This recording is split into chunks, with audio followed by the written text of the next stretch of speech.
Montesquieu के विचारों के अंतर्गत आज हम मॉन्टेस्क्यू के शक्ति पृथक्करण के सिद्धांत पर विचार करेंगे और यह भी अध्ययन करेंगे कि मॉन्टेस्क्यू का राजनीतिक विज्ञान के क्षेत्र में क्या महत्वपूर्ण योगदान रहा। आदिकाल से ही जो मानव समाज जिस समस्या का सामना कर रहा है वह है मानव की सुरक्षा की। मानवीय सुरक्षा की के खातिर ही या उसके लिए ही व्यक्ति एकत्रित होकर एक समाज और फिर एक राज्य का निर्माण करते हैं, क्योंकि प्राकृतिक अवस्था की स्थिति में या जब तक एक राज्य का निर्माण नहीं हो जाता व्यक्तियों की सुरक्षा करना संभव नहीं था, क्योंकि हर तरफ अराजकता का वातावरण उत्पन्न हो जाता था, अव्यवस्था होती थी, नियंत्रण के कोई प्रकार नहीं होते थे, शासन की कोई विधि नहीं होती थी। अंततः व्यक्ति चाहे वो किसी भी माध्यम से किसी भी जिसके विभिन्न सिद्धांत प्रचलित है किसी भी आधार पर राज्य की स्थापना हुई हो, एक राज्य की स्थापना होती है और फिर उसका उद्देश्य प्रमुख ये हो जाता है कि मानव की जीवन की सुरक्षा करना, उसकी मूलभूत आवश्यकताओं की पूर्ति करना। अब ये होने के उपरांत भी प्रश्न ये उठता है कि क्या मनुष्य सुरक्षित हो गया। और ये प्रश्न इसलिए उठ खड़ा होता है क्योंकि राज्य की स्थापना के बाद अनेकानेक ऐसे निरंकुश शासन स्थापित हुए जिनमें व्यक्ति के जीवन की सुरक्षा और उसके मूलभूत आवश्यकताओं की पूर्ति का आश्वासन पूरा भी नहीं हुआ और उल्टा उसके जीवन की सुरक्षा ही खतरे में पड़ गई। ऐसे निरंकुश शासक हुए जिन्होंने अपने न्यस्त स्वार्थों के लिए और अपनी साम्राज्यवादी मानसिकता के लिए लाखों लोगों को मृत्यु के घाट में उतार दिया।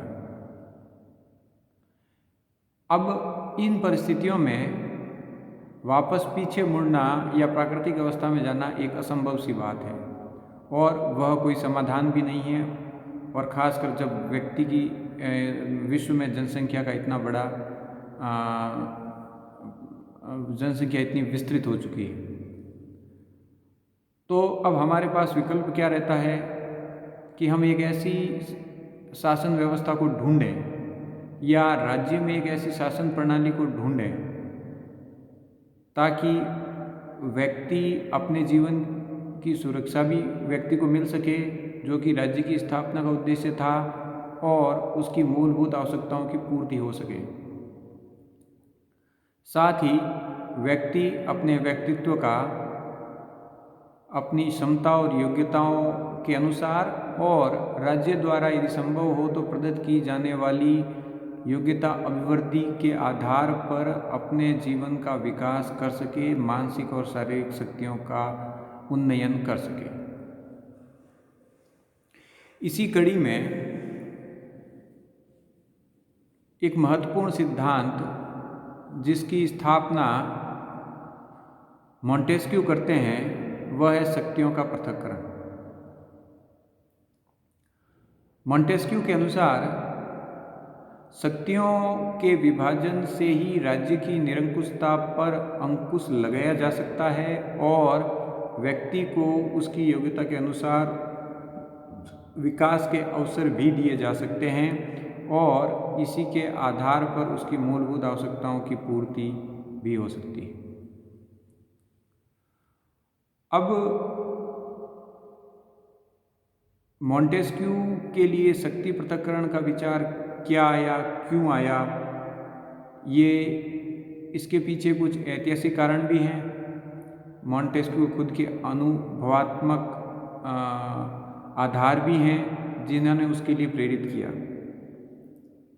सर्वप्रथम तो हमको ये समझना चाहिए कि शक्ति पृथक्करण का सिद्धांत राजनीतिक विज्ञान के क्षेत्र में पूर्णतः नवीन सिद्धांत नहीं है। हाँ, ये अवश्य है कि मॉन्टेस्क्यू ने जिस रूप में उसे विकसित किया और जो सैद्धांतिक ढांचा उसे प्रदान किया, वह और किसी व्यक्ति ने पहले नहीं किया। और मॉन्टेस्क्यू द्वारा प्रदत्त शक्ति पृथक्करण का सिद्धांत आने वाले समय में विभिन्न क्रांतियों और विभिन्न संविधानों के निर्माण का आधार भी बना। मॉन्टेस्क्यू के पूर्व अगर हम देखें तो अरस्तु ने बड़े रूप में सरकार को 3 भागों में विभाजित करने का समर्थन किया था, ताकि शक्तियां का वितरण किया जा सके और प्रशासन को सुचारू रूप से चलाया जा सके। अरस्तु के पश्चात पॉलीबियस और सिसरो के विचारों में शक्ति पृथक्करण की झलक हमें दिखती है। उसके पश्चात मुख्य रूप से बोंदा ने यह कहा कि एक ही व्यक्ति के पास कानून के निर्माण की और न्याय करने की शक्ति नहीं होनी चाहिए, अन्यथा समाज में अन्याय की स्थिति उत्पन्न हो सकती है। जॉन लॉक ने भी सरकार को 3 भागों में बांटा और जॉन लॉक की प्रेरणा से ही, और केवल जॉन लॉक की प्रेरणा नहीं परंतु जॉन लॉक की civil government, treatise on civil government की पुस्तक से प्रेरणा लेते हुए उसने सरकार को 3 भागों में बांटा, व्यवस्थापिका, कार्यपालिका और न्यायपालिका। हालांकि लॉक ने कुछ दूसरे नामों का प्रयोग किया था, पर 3 अंगों से उसका तात्पर्य लगभग यही था। अब मॉन्टेस्क्यू के लिए अनुभवात्मक जो आधार बना वह था फ्रांस की व्यवस्था और इंग्लैंड की व्यवस्था। यदि हम फ्रांस की व्यवस्था जो मॉन्टेस्क्यू के समय थी उसका परीक्षण निरीक्षण करते हैं तो वह निरंकुश राजतंत्र था, लुई का शासन था, और एक मुहावरा जो काफ़ी प्रचलित है कि लुई का कि मैं ही राज्य हूँ। मतलब जो भी शक्ति है वो सारी उसी में निहित है, जो शासक कह दे वही अंतिम है और उसके परे कोई नियंत्रणकारी शक्ति नहीं है। 1728 में जब मॉन्टेस्क्यू ने इंग्लैंड का भ्रमण किया तो उसने वहाँ की राजनीतिक संस्थाओं, ऐतिहासिक प्रकृति, भौगोलिक स्थिति का गहन विश्लेषण भी किया। अब उसने ये पाया कि इंग्लैंड में अगर व्यक्तियों की स्वतंत्रता सुरक्षित है और व्यक्ति अपनी आवश्यकताओं की पूर्ति कर पा रहे हैं और अपने जीवन से संतुष्ट हैं और अपना विकास कर पा रहे हैं, तो उसका एक महत्वपूर्ण आधार यह है कि वहाँ पे शक्तियों का विभाजन कार्यपालिका, न्यायपालिका और व्यवस्थापिका में है। हालांकि वास्तविक दृष्टि से इंग्लैंड में कार्यपालिका और व्यवस्थापिका में काफ़ी समन्वय पाया जाता है, परंतु मॉन्टेस्क्यू ने जो परीक्षण निरीक्षण किया तो उसका ये मानना था, चाहे वो हो सकता है कुछ हद तक गलत भी हो, कि वहाँ पे शक्तियों का पृथक्करण है और कार्यपालिका, व्यवस्थापिका, न्यायपालिका की शक्तियाँ पृथक है और न केवल पृथक है परंतु एक दूसरे पे नियंत्रण भी रखती है। इससे प्रेरित होके मॉन्टेस्क्यू के मस्तिष्क में यह छाप जम गई कि शक्तियों का पृथक्करण ही प्रमुख आधार हो सकता है व्यक्ति की स्वतंत्रता को सुरक्षित करने का। अतः उसने राजनीतिक विज्ञान के क्षेत्र में अपने शक्ति पृथक्करण के सिद्धांत को प्रतिपादित किया। मॉन्टेस्क्यू के अनुसार व्यक्ति की स्वतंत्रता वहीं संभव है जहाँ पे सरकार की शक्तियाँ सीमित हो, और सरकार की शक्तियों को सीमित करने का एक तरीका यह है कि कार्यपालिका, व्यवस्थापिका और न्यायपालिका के विभिन्न अंगों को विभिन्न शक्तियाँ दी जाए और तीनों अंग एक दूसरे को नियंत्रित भी करें। अतः व्यक्ति की स्वतंत्रता की रक्षा के लिए मॉन्टेस्क्यू आवश्यक मानता है शक्ति पृथक्करण के सिद्धांत को। अब उसने जो शक्ति पृथक्करण का सिद्धांत दिया या सरकार को 3 अंगों में बांटा, तो वह एक दूसरे पर नियंत्रण कैसे करते हैं, उनकी कार्यप्रणाली क्या है, उसका विश्लेषण करते हुए मॉन्टेस्क्यू ये बताते हैं कि व्यवस्थापिका जो है उसमें 2 सदन होने चाहिए और प्रत्येक सदन एक दूसरे के कार्यों को नियंत्रित करे। उसके पश्चात व्यवस्थापिका और कार्यपालिका के परस्पर संबंधों के बारे में वो ये कहते हैं कि कार्यपालिका यदि व्यक्ति के कानूनों का दुरुपयोग करे, कार्यपालिका के व्यक्ति यदि कानूनों का दुरुपयोग करे तो व्यवस्थापिका उन पे मुकदमा चला सकती है, अभियोग चला सकती है और उन्हें अपने पद से हटा सकती है या उन्हें हटाने का अधिकार होना चाहिए अगर हम शक्ति पृथक्करण के आधार पर बात करें तो। दूसरा, कार्यपालिका को ये अधिकार होना चाहिए कि वो व्यवस्थापिका को आहूत करे, उसका कार्यकाल निश्चित करे और उसे भंग करने का भी अधिकार कार्यपालिका को दिया जाना चाहिए। न्यायपालिका के संदर्भ में वह कहता है कि न्यायपालिका का निर्वाचन होना चाहिए, न्यायाधीश सामान्य जनता में से चुने जाने चाहिए और सामान्य न्यायालयों को कुलीन वर्ग के मुकदमे सुनने का अधिकार नहीं होना चाहिए। ये मॉन्टेस्क्यू का मत है। परंतु यह शक्ति विभाजन तात्कालीन परिस्थितियों को देखते हुए और तात्कालीन निरंकुशता को देखते हुए काफ़ी उपयोगी जान पड़ता है, परंतु इस सिद्धांत की अपनी कुछ कमियां हैं और उसका कारण यह है कि प्रथमतः मॉन्टेस्क्यू ने जिस ब्रिटेन को आधार माना था, वास्तव में वह शक्तियों के पृथक्करण की अपेक्षा शक्तियों के परस्पर सहयोग और घनिष्ठता पर आधारित है। हालांकि इंग्लैंड में 3 अंग हैं सरकार के और तीनों अलग अलग काम करते हैं, परंतु उसमें संपूर्ण शक्तियों का पृथक्करण भी हो, पृथक्करण ही और सहयोग न हो ऐसा नहीं है। तो पहला आलोचना ये की जाती है कि उसने ब्रिटेन की जो व्यवस्था का अध्ययन किया वो वास्तव में उस रूप में थी नहीं जिस रूप में मॉन्टेस्क्यू ने उसे समझा। दूसरा ये है कि शक्तियों का पूर्ण पृथक्करण संभव नहीं है, क्योंकि अगर समाज में व्यवस्था बनाए रखनी है तो एक तरह की आंगिक एकता की आवश्यकता होती है। शरीर में विभिन्न अंग विभिन्न कार्य करते हैं, परंतु उनको पूर्णतः पृथक किया जाए तो वो अंग काम नहीं कर सकता या वो शरीर काम नहीं कर सकता। इसी प्रकार शासन के अंगों को अगर पूर्ण पृथक कर दिया जाए तो उनका कार्य करना संभव नहीं है। स्वतंत्रता केवल शक्ति पृथक्करण से मिल जाए यह भी कोई आवश्यक नहीं है, क्योंकि हम देखते हैं कि स्वतंत्रता के लिए न केवल शक्तियों या केवल शक्तियों के पृथक्करण से ही मिले यह आवश्यक नहीं है, इसके अलावा अन्य कई भी आधार होने आवश्यक हैं। जैसे कि एक ऐसा कठोर संविधान होना चाहिए जो व्यक्ति की स्वतंत्रता को सुनिश्चित करे। व्यक्ति के अधिकारों का जिक्र संविधान में होना चाहिए। इसके अतिरिक्त लोकतंत्र में जागरूकता और जन जागरूकता एक प्रमुख आधार है लोगों की स्वतंत्रता की सुरक्षा करने का। जब जन आधार सक्रिय नहीं होता या अपने हकों के प्रति, अपने अधिकारों के प्रति जागरूक नहीं होता तो स्वतंत्रता स्थापित करना संभव नहीं होता, चाहे वो सरकार शक्तियों के विभाजन के आधार पर 3 अंगों में विभाजित ही क्यों न हो। हम उदाहरण ले सकते हैं पाकिस्तान का, जहाँ पे 3 अंग हैं।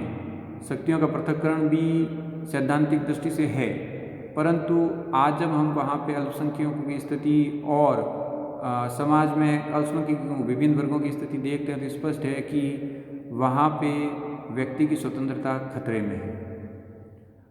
अल्पसंख्यकों की सुरक्षा तो विशेष खतरे में है ही। आम नागरिक जो वहाँ का मूल निवासी है या जो मुख्य धारा से जुड़ा हुआ है उसकी भी सुरक्षा नहीं है। ऐसे अन्य कई देश हम अफ्रीका में भी देख सकते हैं। अतः एक शक्ति पृथक्करण के अलावा अन्य साधन भी और अन्य सैद्धांतिक आधार भी आवश्यक हैं अगर हम स्वतंत्रता की सुरक्षा करना चाहें। न्यायपालिका में जब ये कहता है कि जनता से चुने जाने चाहिए और जनता द्वारा चुने जाने चाहिए, तो एक रूप में वह न्यायपालिका की निष्पक्षता को ख़त्म करने का एक आधार तैयार कर देता है। क्योंकि अगर न्यायपालिका जनता से चुनी जाएगी तो निष्पक्षता के आधार पर फैसला करने के स्थान पर निर्णय इस आधार पर करेंगे कि उनको अगली बार न्यायाधीश चुनने में कौन से मत ज़्यादा मिल सकते हैं, अतः न्यायाधीश भी पक्षपाती हो सकता है। इन आलोचनाओं के उपरांत भी हम ये पाते हैं कि मॉन्टेस्क्यू का शक्ति पृथक्करण एक बड़े रूप में आने वाले समय में भावी परिवर्तनों के लिए प्रमुख उत्तरदायी रहा। चाहे फ्रांस में क्रांति हो, चाहे अमेरिका में क्रांति और उसके पश्चात संविधान की स्थापना हो, मॉन्टेस्क्यू का प्रभाव हमेशा दृष्टिगोचर होता रहा। अमेरिकी प्रमुख संविधान के विशेषज्ञ मेडिसन ने ये कहा कि हम निरंतर मॉन्टेस्क्यू की अदृश्य छाया से प्रेरित होते रहे हैं। तो उसका प्रभाव काफ़ी व्यापक रहा और शक्ति पृथक्करण ने एक व्यवस्था दी व्यक्ति के हितों की सुरक्षा की और शासन की शक्तियों को सीमित करने की, और यही शक्ति पृथक्करण का सबसे महत्वपूर्ण योगदान है। मॉन्टेस्क्यू का अगर हम और संपूर्ण रूप से अगर उसके योगदान की चर्चा करें तो हम ये पाते हैं कि उसने तात्कालीन समय में प्रचलित प्रथाओं और कमियों की तरफ ध्यान आकर्षित करते हुए उनसे उभरने के जो रास्ते प्रदान किए वो सभी के लिए प्रेरणादायक रहे। धर्म के बारे में वो कहा कि धर्म एक व्यक्तिगत मामला है और धर्म के आधार पर किसी तरह के अत्याचार नहीं होने चाहिए। दास प्रथा को उसने गलत साबित किया और कहा कि इस तरह व्यक्तित्व के विकास के आधार को ही समाप्त किया जा रहा है। उसके अलावा मॉन्टेस्क्यू के कई अन्य महत्वपूर्ण भी योगदान रहे। उसने राजनीतिक संस्थाओं के ऊपर जलवायु परिवर्तन के योगदान की भी चर्चा की। उसने सामाजिक प्रवेश का कानूनों के निर्माण पे क्या प्रभाव पड़ता है, रूढ़ियों प्रथाओं की क्या भूमिका है कानूनों के निर्माण में, उसका भी उसने विशद अध्ययन किया जो कि बड़ा महत्वपूर्ण था।